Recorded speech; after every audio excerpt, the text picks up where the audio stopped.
Viral polisi kawal mobil mewah B1 pakai TOT Wukuk di puncak. Ini penjelasan Kapolres Bogor. Beredar video diduga oknum anggota polisi lalu lintas melakukan pengawalan terhadap mobil mewah di jalur puncak Bogor. Hal ini pun menjadi perbincangan hangat setelah beberapa waktu ramai di media sosial tentang kampanye Stop TOT Wukuk atau gerakan penolakan memberikan jalan bagi kendaraan bukan prioritas yang mendapat pengawalan.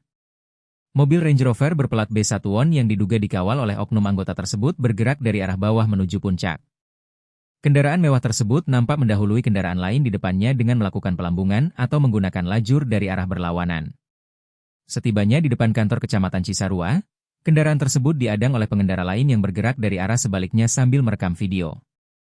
Setelah perdebatan tersebut, kendaraan mewah B1 pun mengalah dan masuk ke dalam lajur antrean melanjutkan perjalanan menuju arah puncak Bogor.